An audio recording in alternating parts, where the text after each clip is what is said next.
We're going to be hearing from three experts who will be able to focus on anti-Semitism in our world. Dr. Michael Meyer, the Adolph S. Oakes Professor of Jewish History Emeritus of Hebrew Union College. He is a world-renowned scholar and an expert on Jewish history, modernity, German Jewish history, and Reform Judaism, among many other topics that he's written about, which would take me the whole hour to list. Dr. Jordan Finkin is the Deputy Director of the Libraries of Hebrew Union College, Jewish Institute of Religion, and the Director of the Klau Library here in Cincinnati, and our Rare Book Room librarian. He is an expert on Jewish and non-Jewish printed material, the history of print, and is going to be able to add to our discussion. He's also a scholar of Yiddish as well, and he's published on that as well. Rabbi Ari Jun is the Executive Director of the Jewish Community Relations Council, which focuses on building alliances with other communities and government people in government, and he promotes, and the JCRC promotes activism to fight all forms of bigotry and hatred, including anti-Semitism. So we have here on hand experts in history, on literature, and on the ongoing efforts to monitor and to fight anti-Semitism. We are delighted that moderating the discussion will be Jackie Congedo. She, a person doesn't need any introduction. She's a person who doesn't need any title before her name. We have rabbis and doctors here. But she is, of course, one of the most important leaders in our community. She is the Chief Community Engagement and External Relations Officer at the Nancy and David Wolf Holocaust and Humanity Center here in Cincinnati. And she is going to be moderating our panel. We have asked each of our panelists to speak for 10 minutes or so, and then Jackie will moderate the discussion among them. We will be providing index cards and pencils so you can write your questions down. That's how we're going to be doing questions during this time period. We'll collect them and then we will pass them on to our speakers. So the order will be Dr. Meyer, Dr. Finkin, and Rabbi Jun. Dr. Meyer?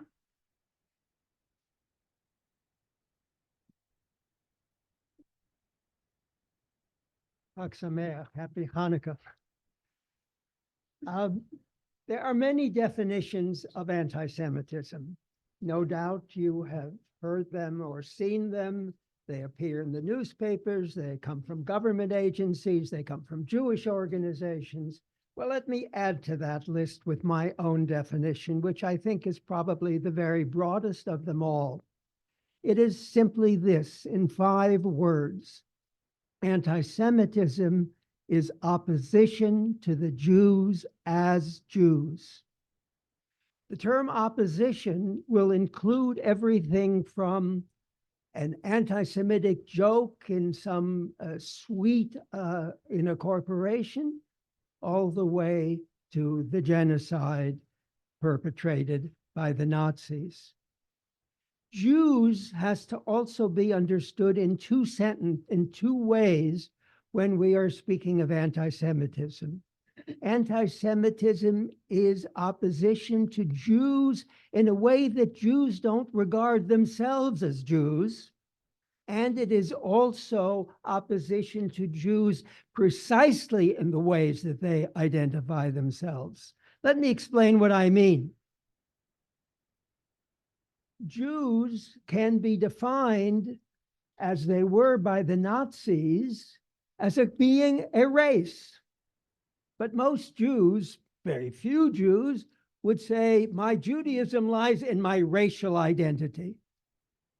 But the Nazis were certainly anti-Semites because they argued that the Jews were a race, and I'm opposed to that Jewish race. The other is to be opposed to Jews for reasons that Jews themselves identify as Jews. For example, to be against the Jews on account of the religion that they hold, or on account of their representation of themselves as a peoplehood. And it is that last which has become so important today, when so much is said about anti-Semitism and anti-Zionism. One has to remember that being opposed to Jews as a people who have a right to a land from which they came and to which they returned, that is part of Jewish identity as much as faith in the one God is part of Jewish identity. So with that in mind, now, I would like to talk about what I believe to be the two major forms of anti-Semitism, which are xenophobia and religious anti-Semitism. Let me start with xenophobia. Xenophobia is opposition to the Jew as being somehow different from the anti-Semite in a negative way. This is perhaps the oldest form of anti-Semitism because it goes beyond beyond Christianity to pagan Greece and especially pagan Rome. For the pagan world, the Jews were different, and that produced a kind of xenophobia. The Jews, it's argued by the pagan writers, practice circumcision. That's inhuman to their minds. It is a mutilation of the body.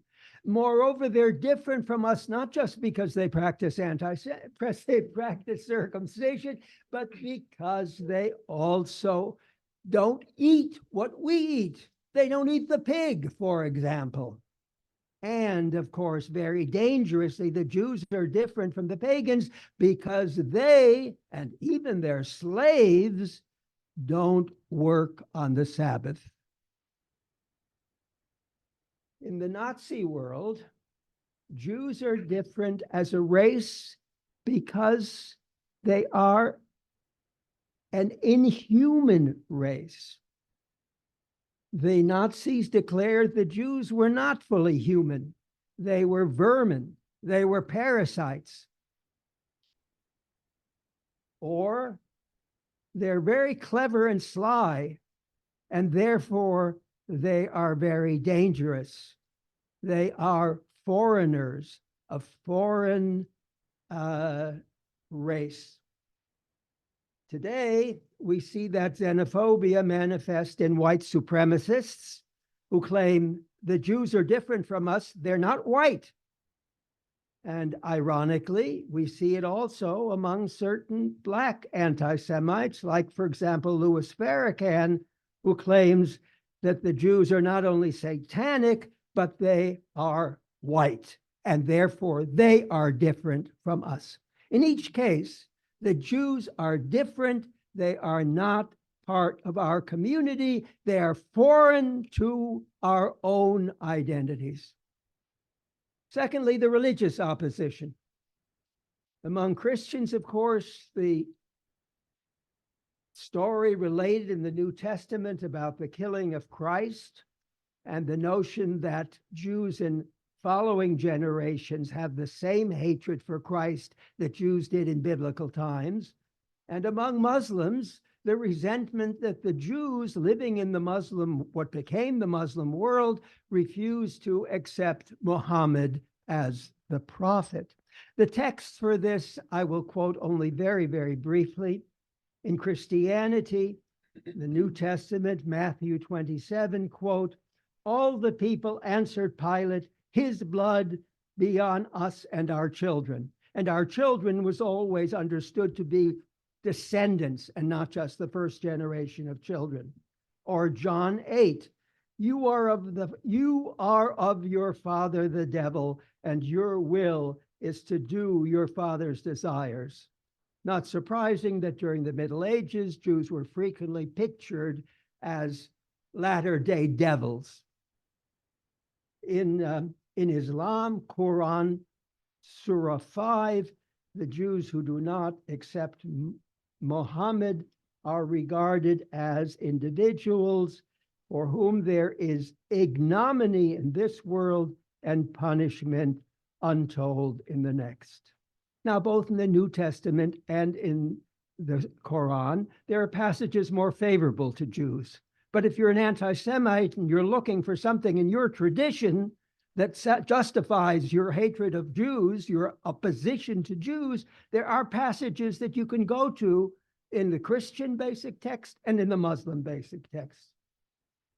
Today, if Jews are understood to be anti-Christian and anti-Muslim, as these texts encourage them to be, then they deserve to survive only in a subordinate position to states ruled by Christian or Muslim governments.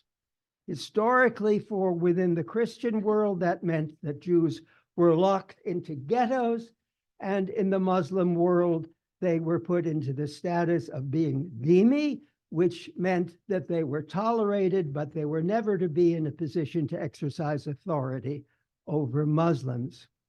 And you can see, therefore, that when Jews do have a state of their own, where they're able to take care of their own affairs, not be subservient to anyone, that this would arouse, as it has most recently, opposition.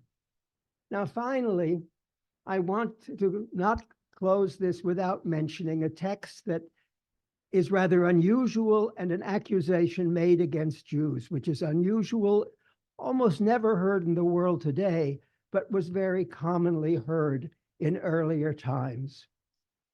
In 1650, the Jews who had been expelled from England in the year 1290 were trying to come back to England, and that aroused a lot of opposition.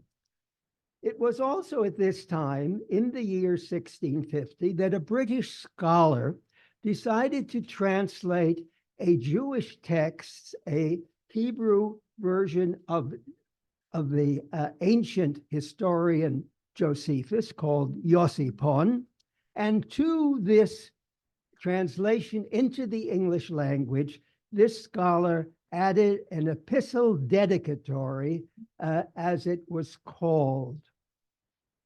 He says in this epistle that he doesn't want the Jews coming back to England under any circumstances because, first of all, and here's the religious argument, they are guilty of poisoning the wells because they hate Christians as they hated Jesus.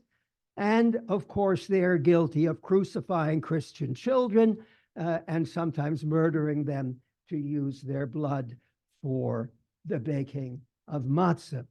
But the source not only is religious in character, but also very much xenophobic in terms of how the Jews are different. And I will close with this text. This is the British writer, not a Nazi. He writes, "It seems there is also a kind of curse fallen upon their bodies." Jews are different physically. "Witness those uncouth looks and odd casts of eye, whereby they are distinguished from other people, as likewise that rankish kind of scent, inseparable from most of them above all other nations. And I wish that England may not be troubled with that scent again."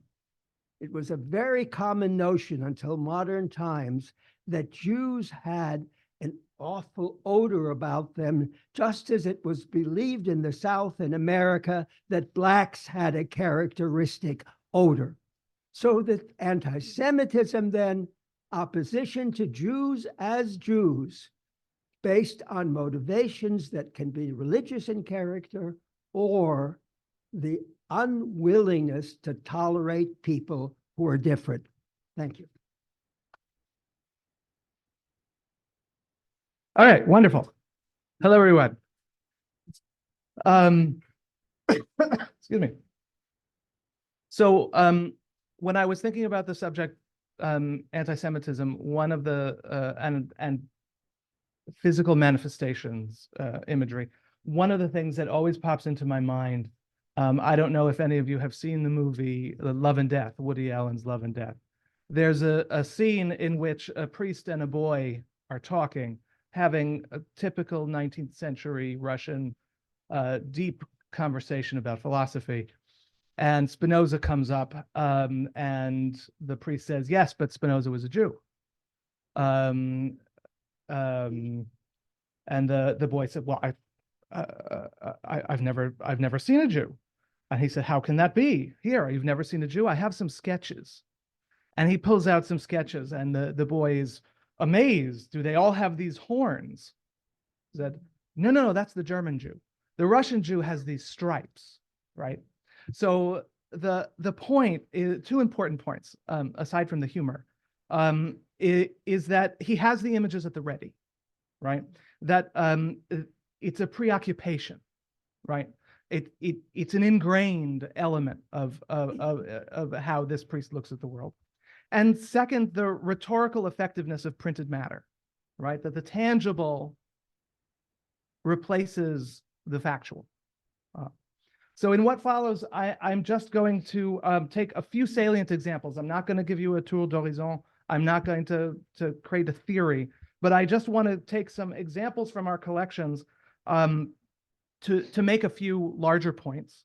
But I will also, at the same time, I will spare you some of the more odious examples, although they're very telling. I don't think we need to go down that particular road at the moment. So can I slide here? Okay. So I want to begin with testaments to anti-Semitism, that is documentation. And one of the notable aspects of anti-Semitica is the pride in craft, as it were, that often comes with the territory. So the Klau Library, for example, holds a very large collection of sermons, transcripts, and accounts of autos da fe. That is, the Inquisition's formalized trials and punishments of heretics, which notably included thousands of Jewish converts to Catholicism whose sincerity was always held in doubt. And the earliest, at least in Iberia, of these were in the 15th century, and the last seems to have been in the early 19th century, in the 1820s, was the last auto da fe in Iberia. So it's a history with a very long tail. Now, for medieval Christendom, oh, it's so sexy. For medieval Christendom, a great deal of ink was spilt worrying about Jews for a vast array of theological and also subtextually political reasons. The paradoxical blend of alienness and intimacy of the Jews was the cause of a great deal of hand-wringing. Nicolas de Lyre, also referred to as Nicholas de Lyra, is a typical case in point. A Franciscan theologian and Bible scholar, he wrote an immensely influential Bible commentary. Indeed, it was the first Christian biblical commentary to appear in print in the 1480s, which became a standard text in the Christian library. Interestingly, his focus on the literal reading of the Bible led him to cite Rashi and refer to him by name. But notable is the special debt that Luther says he owes to Nicolas, and I'll bring that up in a minute.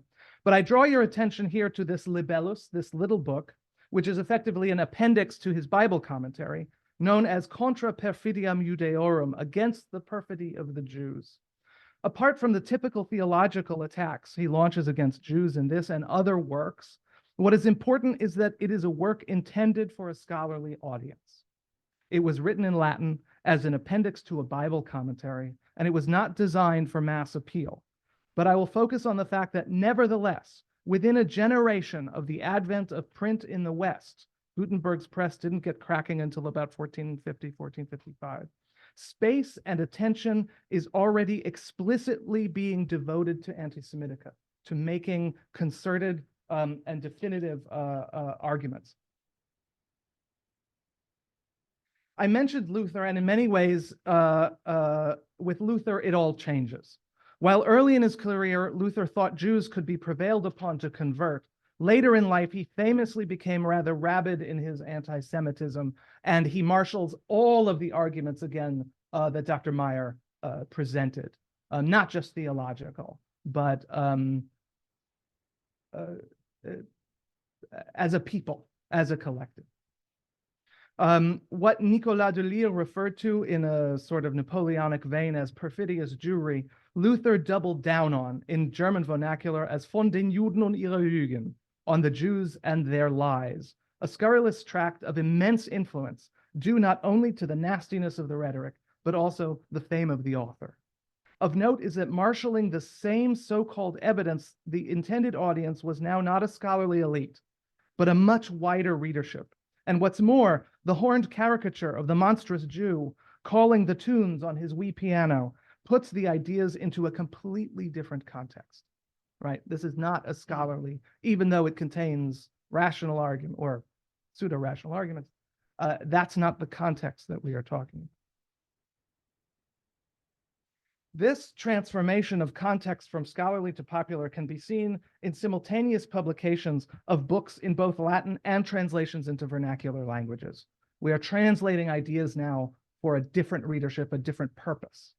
For example, Johannes Pfefferkorn, who was a Jewish convert to Christianity, this anti-Jewish tract, which tries to expose the weirdness and sinfulness of Jewish practice, again, in Latin and in the German translation, contains a number of full-page woodcuts to make its facts of the weirdness of Jewish practice and Jewish peoplehood all the more vivid. Now, a great deal of time could be spent dissecting anti-Jewish agitation in the Renaissance, but I will pause only for a moment to mention the pamphlet wars of this Pfefferkorn and Johannes Reuffen, one of the most widely respected public intellectuals in Germany. The Cause Célèbre was an imperial proposal to confiscate and destroy all Jewish books in the Holy Roman Empire, to confiscate and destroy all Jewish books. By dint of his stature and his unassailable logic, the unassailable logic of his arguments, in a medium and language that could engage, at least in principle, on a non-scholarly level, again, it's in German now, he was able to win out over the vitriolic attacks of Pfefferkorn and his ilk. Not necessarily as rhetorically striking as Zola's J'accuse, it offered a mode of what we might today call allyship, or at the very least, it aimed to expose the vulgarity of anti-Judaism, the barbarism of destroying books, and the danger of denying access to knowledge at all. Broadsheets and pamphlets are not necessarily the only tools of effective Jew baiting. Especially in modern political contexts, a program that offers extensive details of a catalog of horrors imputed to the Jews can also be of immense influence. In the late 19th century, for example, Edouard Drumon's La France Juive went through, and I circled on the cover there, went through close to 140 editions. Or look at Giese's Antisemitisches Handbuch, an anti-Semitic handbook, whose very title is utterly unapologetic in its goal, in its political program. And it's a big book. And I'll finish up on perhaps the most famous of all works of anti-Semitica in the modern period, the Protocols of the Elders of Zion. This work, detailing a vast international conspiracy of Jews for world domination, was scrupulously debunked as a forgery. But unlike Lorenzo Valla's work on the donation of Constantine, the spurious nature of the protocols was not universally accepted. In fact, it was translated into a vast number of languages, and I've just given you a few of those here. It became a miniseries on Egyptian television, and it was taken as fact in the founding document of Hamas. So what does all this tell us? And I bring it to a close here. First, a few points on the problematics of anti-Semitica. One, it's obsessive. Two, it's repetitive and unimaginative. Right? It is the same, different guys, but it's the same arguments. It's durable. And whether a sketch, an image, or a tome, it's pseudo-intellectual. It presents itself as intellectual. So second, people don't believe in conspiracies unless they've been prepared to do so. We see in the centuries and centuries of constant production of anti-Semitica a very well prepared field indeed. And third, and this specific point of discussing the library's collections, there is a technological dimension. It's one thing to have an opinion and to talk about it. It's another to disseminate it in mass quantities with the goal not of rational or even impassioned debate, but rather to bait. The move from manuscript to print created an exponential opportunity to reach a mass audience. The move to add the digital environment has created another exponential opportunity. And the insidiousness of the problematics of anti-Semitica is catalyzed in that new environment. So I apologize for the state of my voice right now, but hopefully you can hear me all right. There are really two sections of material that I'd like to present to you today. The first, where we will begin, is in detailing what contemporary anti-Semitism looks like. We're scrutinizing in particular the West, although I will note, as Dr. Finkin pointed out, that the advent of certain technologies have flattened the dimensions of difference that we would see about anti-Semitism in different parts of the world, which is not to say they don't exist, but current technologies allow anti-Semitism to spread from one side of the globe to the other instantaneously, which means that we see the spread of ideas much more quickly and completely than we could have even, I was going to say 100 years ago, even 20 years ago. After talking a bit about the current state of the current details of anti-Semitism, I'm going to give you some statistics on what it looks like right now in the United States and in our community in Cincinnati. And I'm hopeful that'll set us up for a fruitful conversation. So I don't know if you can see the small text up here, but there are many who work in countering anti-Semitism who note that it seems to be the one remaining bipartisan issue that our society can hold, which is to say that we see anti-Semitism on the left, and we see it quite a bit right now. It is often tied up in anti-Israel sentiments in particular. I will describe that in the words that people on the left will often use as an anti-Zionist tendency. There's also a range of ideas on the left that this runs with. There are ideas on the left about race, power, identity, that bring Jewishness and the role of Israel into a murky space. So on the left, we often see anti-Semitism being portrayed as Jews are people who are white, and Israel is a place that holds power over others who are oppressed, and this allows anti-Semitism to spread. You don't have to be in Israel to see that, of course. Were this 2.5 months ago, I might have had to argue that case forcefully, but I suspect that you all know what I mean in this moment. By the way, this picture, which is remarkable, Jackie, I stole it from something you have, but I was there, so I feel like I should get some credit for it. This actually took place at a KKK rally in Dayton, Ohio, when I was the JCRC director in Dayton, Ohio. Now, these are not the KKK members ripping up the Israeli flag. These are the folks who arrayed to counter the KKK, and in the course of their protest, ripped up and burned an Israeli flag. On the right, meanwhile, you see anti-Semitism quite healthy and well in fringe spaces. It looks much more akin to what we would see as a historical form of anti-Semitism. It follows conspiratorial lines of thinking. It engages in depowering of Jews, engages with ideas like the Great Replacement theory, all of which we've seen abound in recent years. This picture, I know for you in the back, will be too small to see in any meaningful detail, but this was taken in response to an anti-Semitic incident not too long ago, within the last few weeks, was shared by a member of our Cincinnati conservative community on the internet, and portrays Joe Biden's cabinet as being, or I'll just read the text, how about that? Jews severely overrepresented in Biden's cabinet. 1% of US population, 50% of cabinet.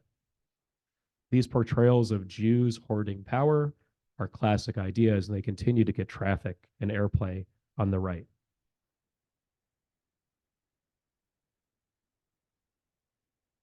One of the interesting things about contemporary anti-Semitism right now, and Dr. Finkin alluded to this notion of conspiracy theories, conspiracies and the fertile ground with which they're picked up. And that is something we see about anti-Semitism, which is that anti-Semitism comes out at the intersections of hate. So people who hate Jews frequently, most commonly, also hate other groups of individuals. And their hate for Jews plays into their other hates. So this is a caricature of a black man drawn to look in a grotesque sort of model, drawn to look foolish, using the language Black Lives Matter. And if you can't make out the picture of the person who seems to be controlling him from the center, that is a caricature of a Jew controlling the black man who is portrayed as ignorant and making him say Black Lives Matter.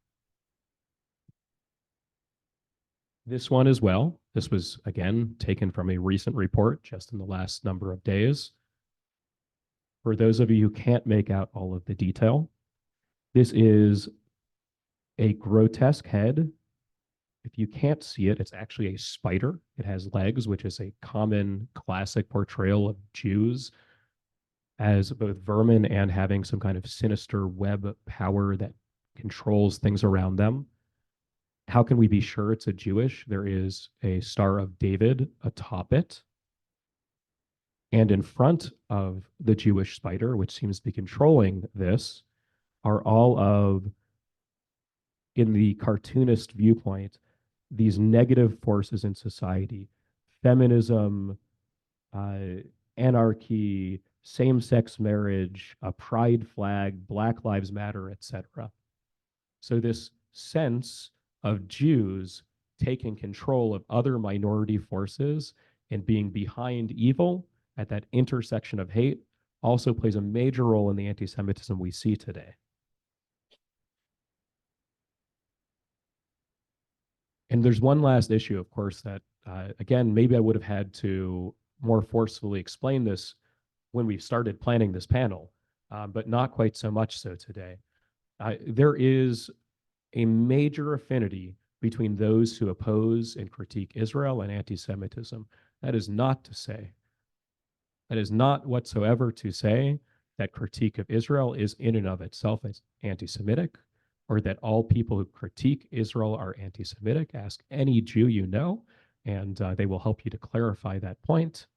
Nevertheless, there is a major affinity between these sorts of critique and those who hate Jews.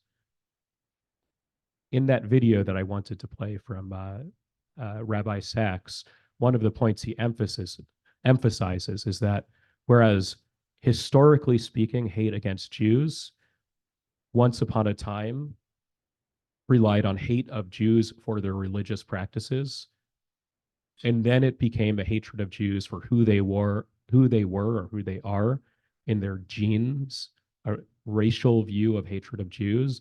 Today, the most common form of hatred of Jews we see, just by the numbers, not to say it's necessarily the most problematic, but it is the most pervasive, is hatred of Jews in association with Israel.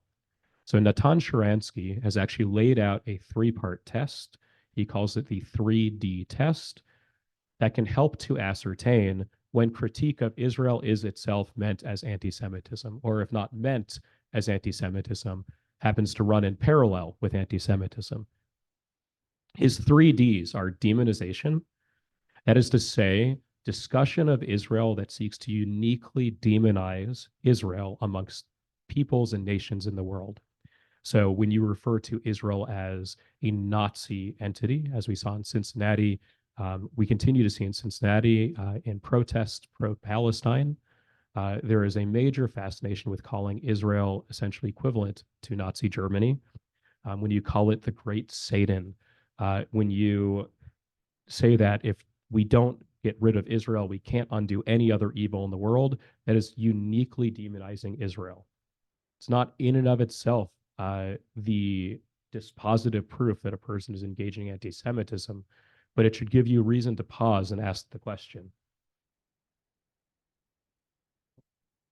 The second D here is double standards, which is to say that there are plenty of reasons to critique Israel. Jews do it all the time.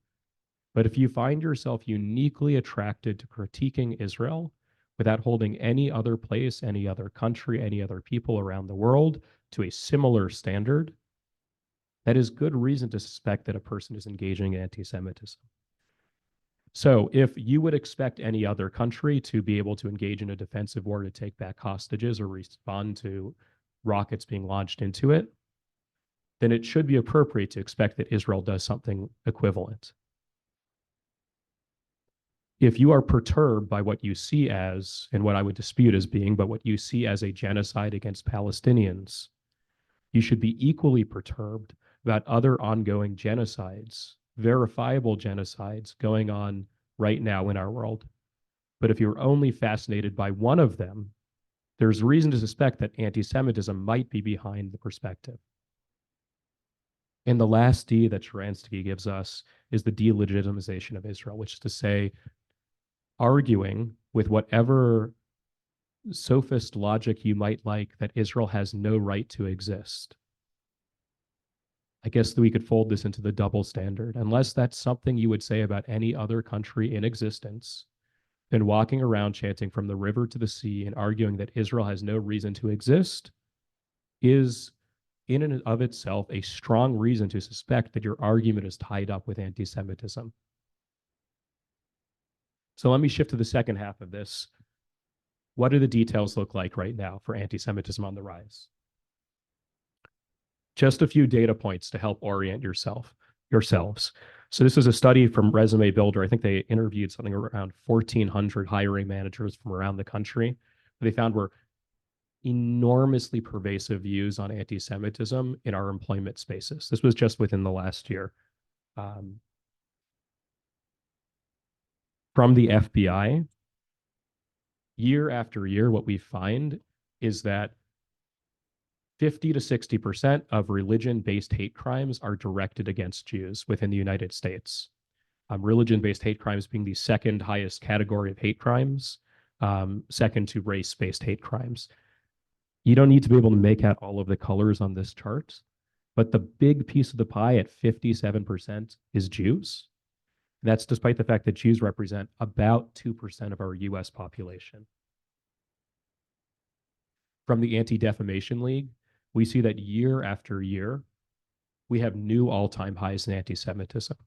So whereas 10 years ago, the high watermark was about 750, last year we were about at 3,700 anti-Semitic incidents in the United States.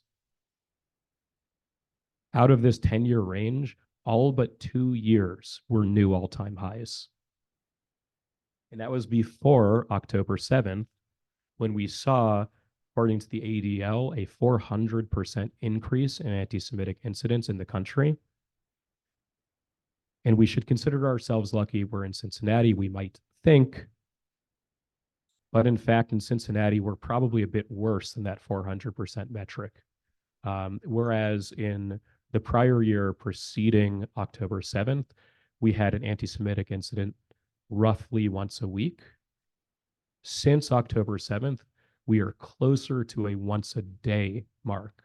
I will knock on wood and say in the last week and a half, 2 weeks, it has slowed a hair. That's to say, I mean, Jackie, you're in the same groups I am. It's only happening maybe every day, every other day right now. We are in a very, very precarious position. So I don't know. I need a nechemta here. I need a pickup, but maybe that will be the conversation. So Jackie, I'll hand it over to you.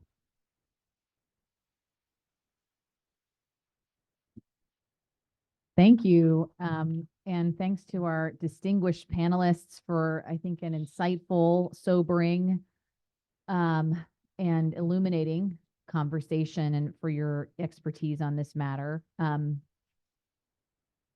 I want to leave plenty of time. I know we said we were going to go till 1:30, but we're actually, it just got word from Dean Heck that we're going to go till about 1:45 the hour. And I do want to make sure that we save lots of time for your questions. So I'm going to just kick off the conversation, sort of get us discussing things a bit, and then we'll jump into some of the questions that we've received. And as you're listening, if you have other questions that you're thinking of, be sure to write those down, pass them to the end of your row, and we'll try and get to them if we can. So we covered a lot of ground, thousands of years of ground, really, in a pretty short time. When you think about it, we're right on time. We're not late when you think about the fact that we've covered thousands of years of history in the last 40 minutes. I am struggling in this moment, as I imagine many of us who are watching and in the audience, to calibrate. Thinking about, we're on this earth for a relatively short amount of time, and we live an experience that's contained to the lifespans that we have here. And but as scholars, right, and people who study not only the trends today, but the history, can you help give some perspective about where you feel we are in this age-old battle against this incredibly durable form of hatred? And what kind of insights we might take from chapters of history to think about how we proceed in this moment, or how we meet this moment differently, perhaps. So I'd love, why don't we start with Dr. Meyer? I'll be, thank you. Right, directly into the microphone. A couple of things that need to be mentioned that perhaps weren't mentioned, and that is how anti-Semitism is not only protean in nature, that is to say, it appears in different times in different forms. Sometimes it will be stronger on the left, sometimes it will be stronger on the right, sometimes it will be more racially based, sometimes it will be economically based. The Jews have succeeded, we haven't succeeded as much. It could be based on a great deal of resentment. Why are the Jews doing so well? Clearly, they must have some improper way of becoming successful in American society. As Ari pointed out, all those Jews in the cabinet, how could they possibly belong there, considering how small a percentage of the population? The other thing to stress is that anti-Semitism has a great capacity for latency. That is to say, we can go through periods of time when you think, oh, anti-Semitism is a residue from a former barbaric age. And in fact, we had a period like that in the United States following the Holocaust. Anti-Semitism, which was quite widespread, especially in terms of prejudice against Jews in the period before World War II. In the 50s, the years after the Holocaust, anti-Semitism declined. One didn't want to be associated in any way with Nazi Germany and with the Holocaust, and so anti-Semitism declined. The shift, as Ari's chart indicated, occurred a decade ago, and around 2013, 2014. At that point, anti-Semitism began to increase in this country. In other words, long before the Gaza war. The influence, the impetus that the Holocaust had presented to the diminishment, the diminution of anti-Semitism gradually wore away. It is interesting and perhaps ironic that the strongest laws against anti-Semitism, stronger than in the United States, are in present-day Germany, in the Federal Republic of Germany, where it is a crime to deny the Holocaust, for example. Because the Germans feel still a sense of responsibility. But in the United States, we don't have that hanging over our heads, and therefore it has been a more fertile ground for anti-Semitism to develop. So these are the two things I want to stress. The latency, it can break out. Theodor Herzl once said in his famous book that launched the Zionist movement, it may lie dormant for a long time and then break out more ferociously. Anti-Semitism remains in the back of people's minds, sometimes without their awareness of being anti-Semitic.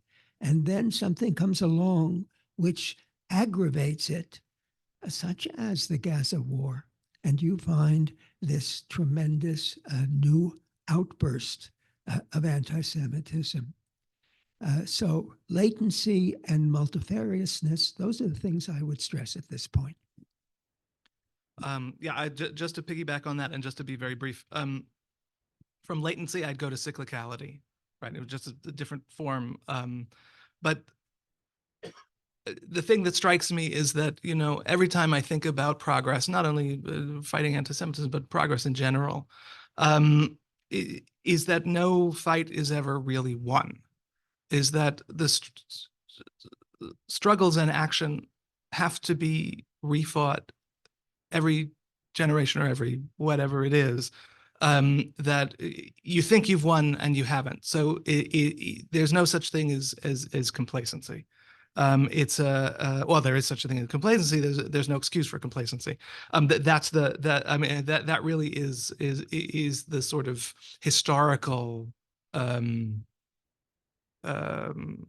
conclusion I think you can draw from it, is that fighting it is just a constant of the map. Well, that actually sets up what I would add perfectly, which is that you can't be complacent, and there's also no excuse to not resist it. There is a belief amongst many people in the Jewish community that if we just keep our heads down, if we de-Judaize ourselves enough, take off your star, your mezuzah, whatever it might be, stop using your Yiddish phrases, if you just don't push back, that people will leave you alone. And most people in this world will leave you alone, but not resisting anti-Semites does not make them go away. So it's important that we continue engaging in that fight.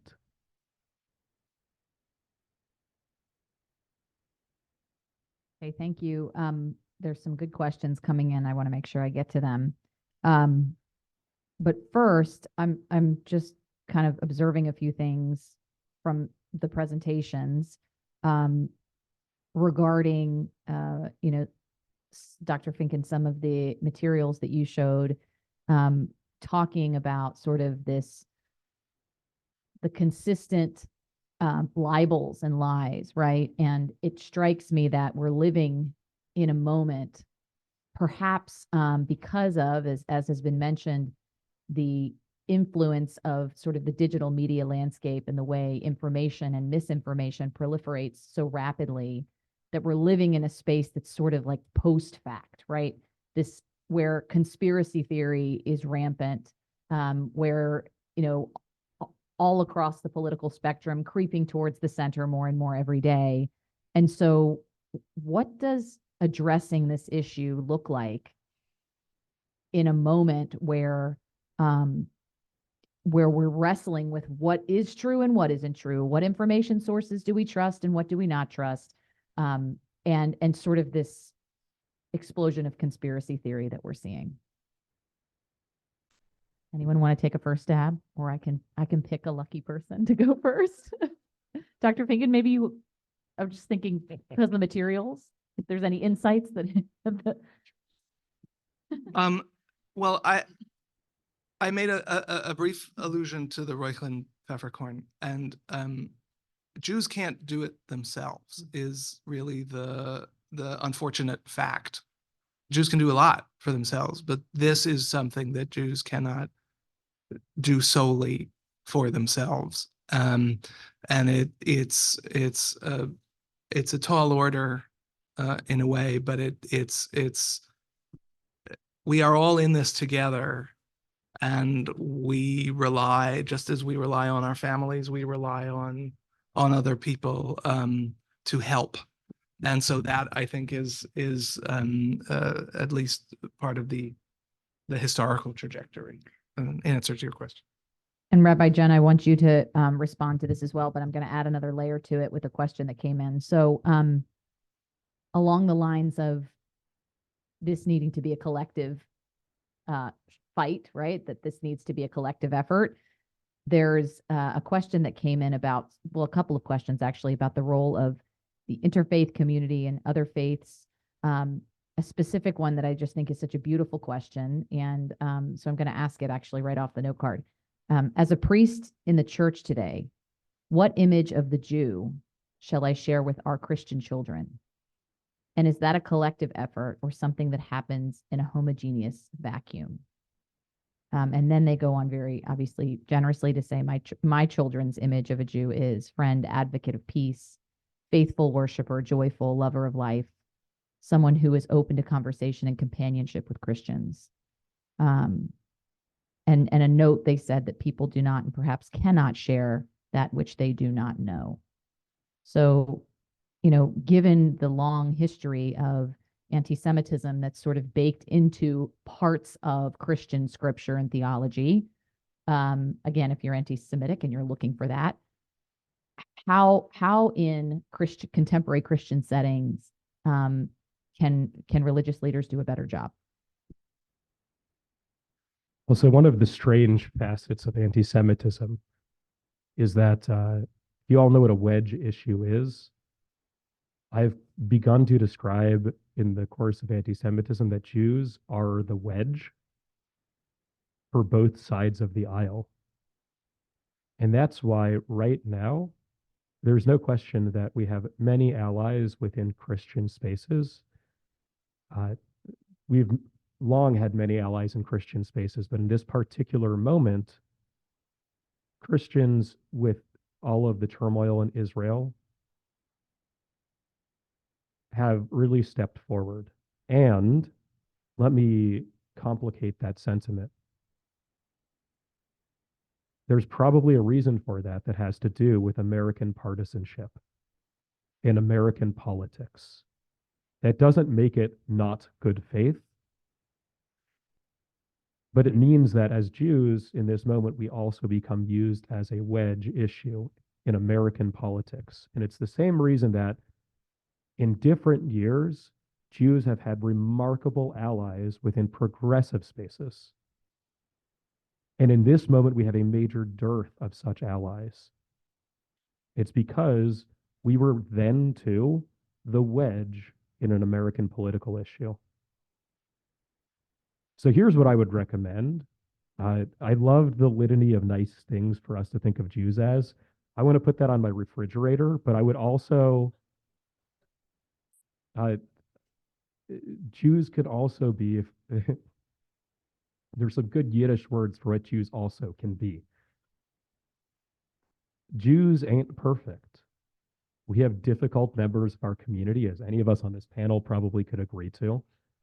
We have Jews who break the law. We have Jews who are abusive partners and bosses. Not that I would love for that to be the singular issue that one teaches their community, but I'd really rather the community meets actual Jews and recognizes that in most respects in life, Jews are identical to them for the good or for the bad. I think that also answers the first question, which is how do we fight against the fact that there is a post-truth reality? One thing you can't negate is a person's existence when they're sitting right in front of you. So it's a much better way to fight back than to show the right meme on your Facebook account or something like that. Dr. Meyer? Yeah. To respond, first of all, to the questioner who said, what kind of an image of the Jew would a Jew want non-Jews to have? Anti-Semitism is wrong, but I think philo-Semitism, which meaning the Jew can do nothing bad, is a distortion, as anti-Semitism is. I would hope that a non-Jew would think of a Jew as a fellow human being,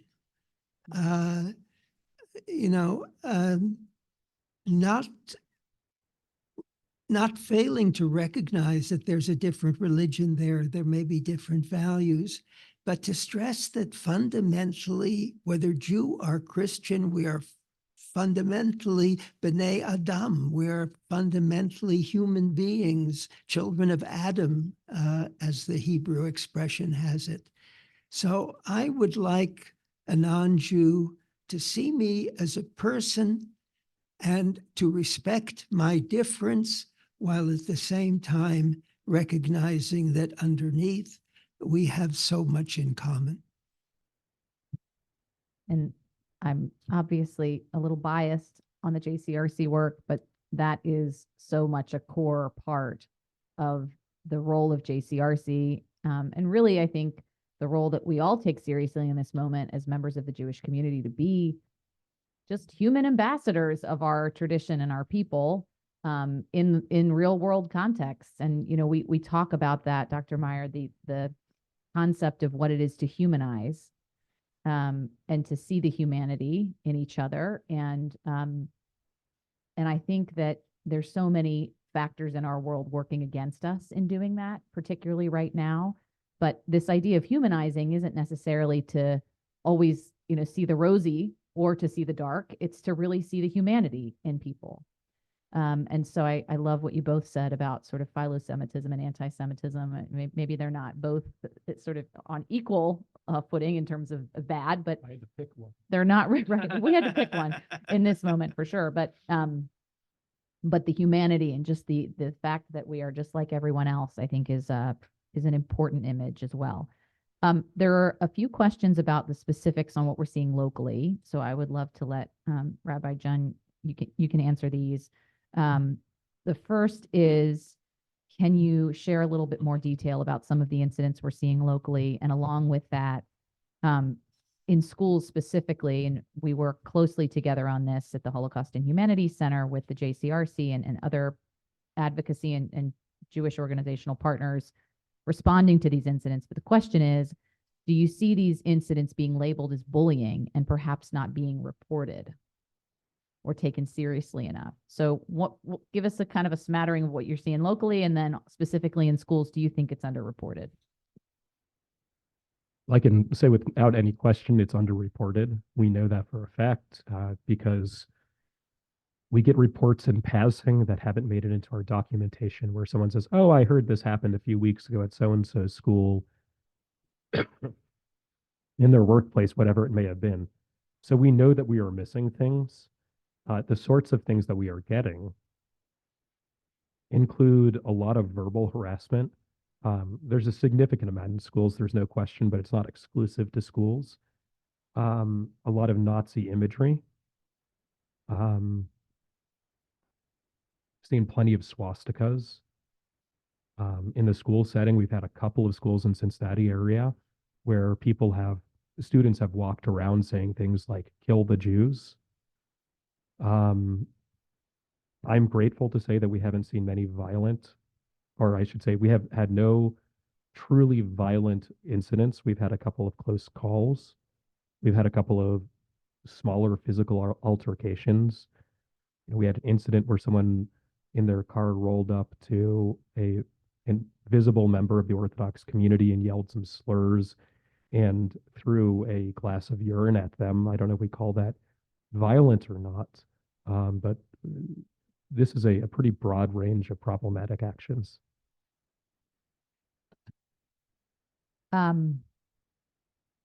So I want to respect our time and just keeping an eye on the audience. Are there other questions we have that I don't have yet, just to make sure Okay, great. So while we're getting those, I want to just zero in for a moment on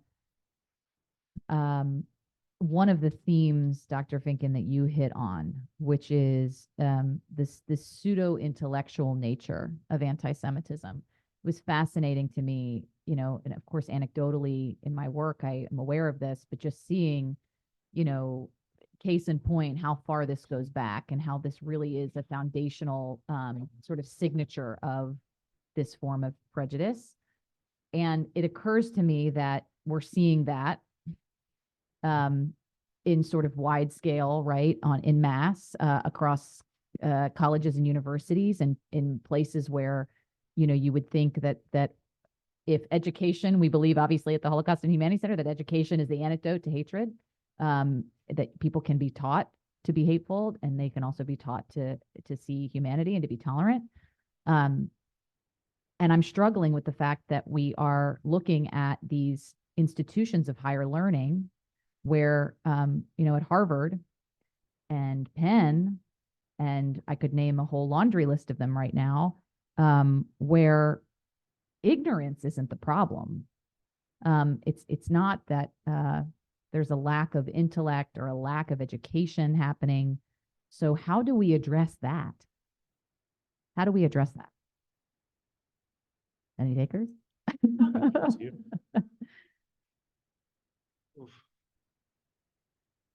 I have the privileged position of spending my time in a library most of the day. So practical. What you're saying is books don't talk back much. I wouldn't put it that way. So in terms of practical, right? But I, oh, bring it a little closer. Let's make it more intimate here. What I will say is, I don't want to be the downer, but it is monumentally frustrating and depressing for that to be the case. That the institutions of higher learning are supposed to be something that they have not shown themselves to be when the chips are down. Now, I don't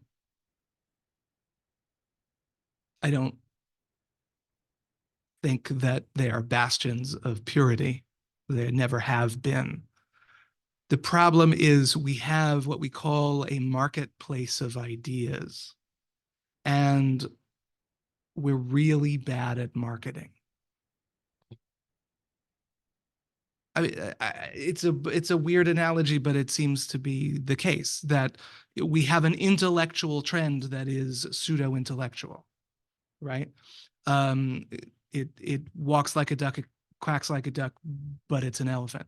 And so I don't know what to do about that. I simply don't know the answer to that problem, and it's insidious. Although the word is insidious, and it's to me, it's not instantly curable. Firing college presidents is not a concrete solution. It may feel good, but it's not a solution to a problem. That's for sure.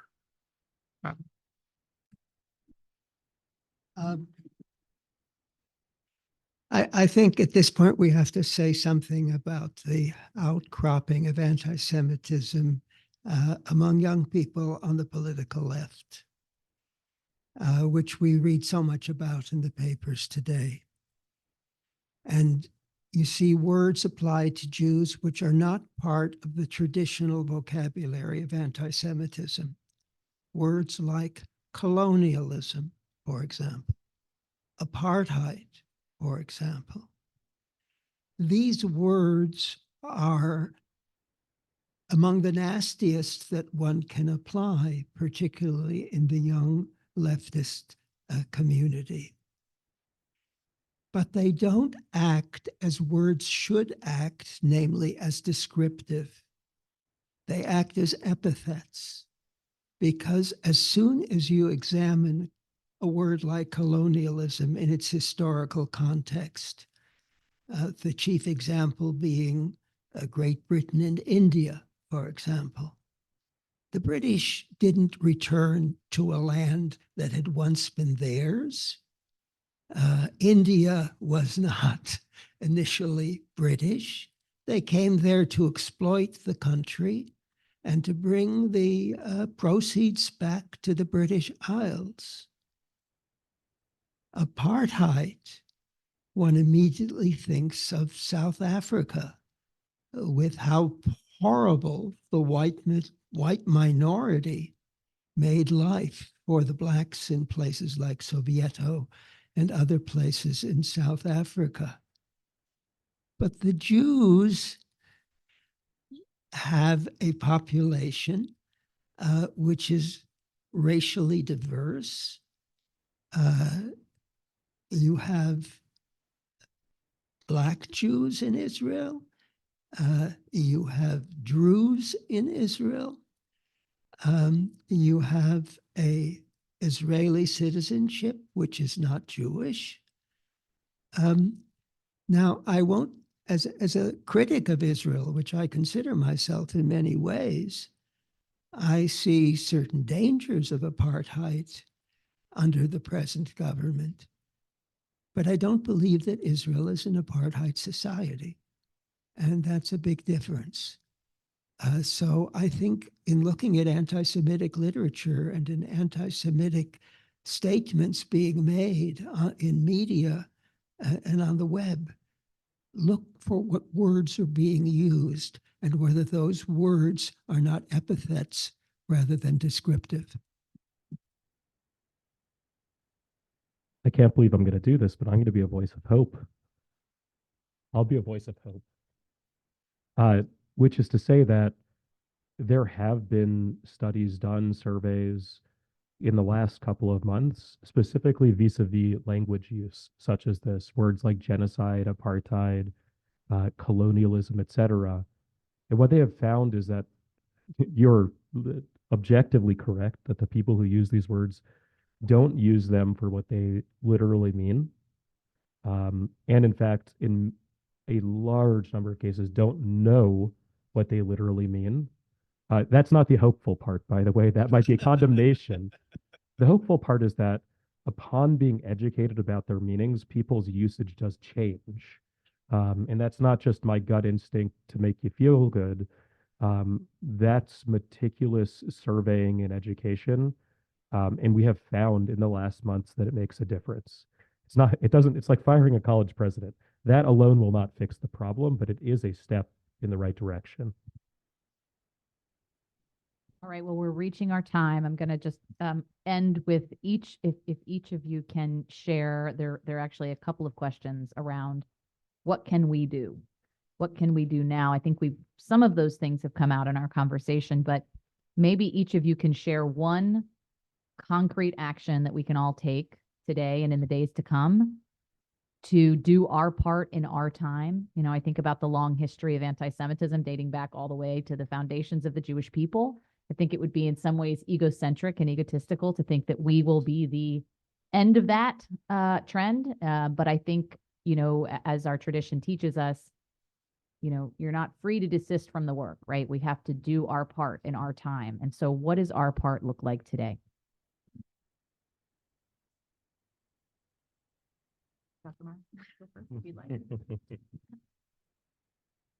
To be informed, first of all, to know the history of anti-Semitism, to understand its causes in the present, to try to talk to people who are making claims that are false and dangerous, to not be silent, but to speak out, and also to use anti-Semitism, if you will, for those of you who are Jewish here today, to strengthen our own Judaism. A few years ago, I wrote an article on responses by Jews to anti-Semitism, and I found that two things happened. One, under the pressure of anti-Semitism, a lot of Jews tried to escape from their Judaism by converting to Christianity. But remarkably, under anti-Semitism also, there has occurred historically a resurgence of Judaism. Even among Jews who otherwise don't have any religious relationship to Judaism. As long as there's anti-Semitism, I'm going to be a proud Jew. I've heard that repeatedly, but that is not sufficient. I think it is a responsibility of Jews and Gentiles, as we said earlier, to talk about this in an open and friendly way. My good friend Susanna Heschel, the daughter of the Jewish philosopher who teaches at Dartmouth. As soon as this October 7th happened, she, who was the head of the Jewish Studies Department, got together with the head of the Middle Eastern Department, which is pro-Arab, and they held a forum which attracted thousands of students, literally, where they talked about the issues, not in anger and not in a polemical way, but rather to try to create understanding and to remove an important issue of our time, namely what is going on in the Middle East, from the realm of anti-Semitism. Ditto. I would speak again. Oh, I'm being more intimate here. Again, speaking as librarian, sapere aude, right? Dare to know, right? I think that we suffer, piggybacking on the last conversation, we suffer from a crisis of nuance, certainly in this country. And it's either black or white. It's the striped and the polka dot, right? I think if we can be conscious of categorical labels, even when it comes to the Jews X, the Jews Y, the Christians X, the Christians Y. Not that we can't use collective understandings of our Jewish identity, et cetera, but to be conscious of when and how we use collective labels, as Dr. Meyer forefronted at the beginning, right? It's not a matter of a Jew. Anti-Semitism is not a matter of a Jew. It's a matter of Jews in the plural. So as a concrete act, I know it's a little spongier. It's not giving to your local whatever. But to be conscious and aware of collective designations and collective, what do you mean by that? What are you saying? Why are you saying it? That, I think, is immensely helpful. I'm going to give you two concrete things you can do that will be helpful in this moment. The first is contact your leadership, wherever you happen to be. That's to say your local, your state, and your federal leadership. Contact them when things are good and thank them when they've done the right thing. And contact them to express your concerns if they've done the wrong thing. You may be shocked at how much influence your contact can have, but it's real. So pick up the phone. All those numbers are listed online. Call your city council person. Call someone on the county. Call someone from the county. Call a state senator or state rep. Call your federal rep, federal senator. I know I'm going on and on and on. All of these people have folks who listen and field phone calls, and they actually do get messages back to them. It's not a waste of your time.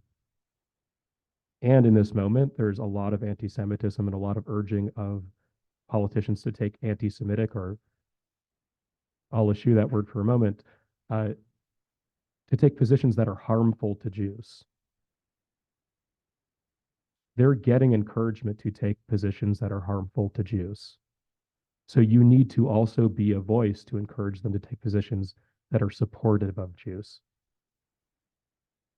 The second piece of advice of what you can do right now and to help fight anti-Semitism in general, initiate a conversation with someone with whom you have not yet done so. I'll say particularly find someone you haven't talked to since October 7th and tell them about what the experience you've had since October 7th has been like. What is it like to be a Jew in the United States right now? And in having that conversation, you're going to help to put them into a space where they can be a better ally to other Jewish people. And if you're non-Jewish and you're in this room, initiate a conversation with a Jew. Ask them what the last couple of months have been like so that you can understand straight from their mouths what the experience has been. And when other people have you in a position where you might need to represent that viewpoint, you can do it in an authentic way.